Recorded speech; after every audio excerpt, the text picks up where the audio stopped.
prenez quelques secondes peut-être pour formuler la question qui vous taraude en ce moment. Alors ça peut être une situation, une hésitation, une envie. Mettez la vidéo en pause si vous avez besoin de temps. En tout cas, la réponse à votre question, c'est le 3 de denier.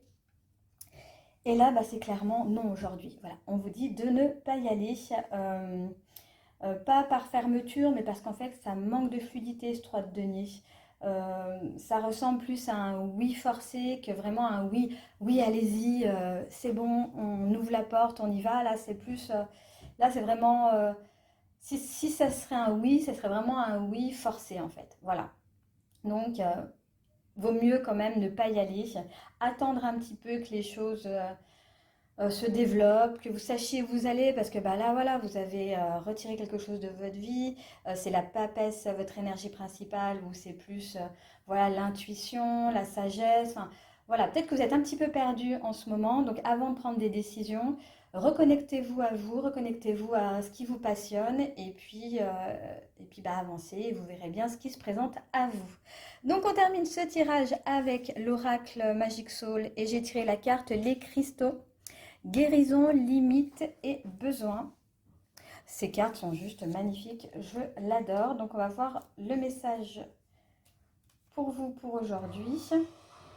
Lorsque cette carte apparaît, elle t'invite à tout particulièrement prendre soin de toi. Ça rejoint un petit peu le tirage, hein. Dans cette situation, tu dois en priorité penser à toi.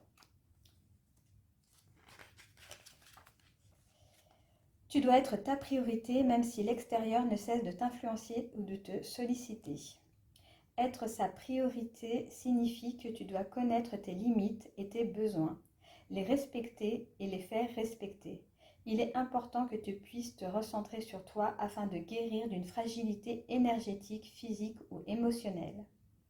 Ce temps de convalescence, cette période de repos, de réparation ou de reconstruction va te permettre de récupérer et de recentrer tes énergies sur tes priorités. Sois attentif à ce que tes émotions et ton corps racontent. Leurs signaux sont des pistes pour différencier ce qui est bon pour toi et ce qui ne l'est pas. Profite aussi de cette phase de régénération pour penser aux différents changements que tu pourrais faire dans ton emploi du temps pour mieux équilibrer ta vie, afin d'avoir suffisamment de temps pour t'occuper de toi.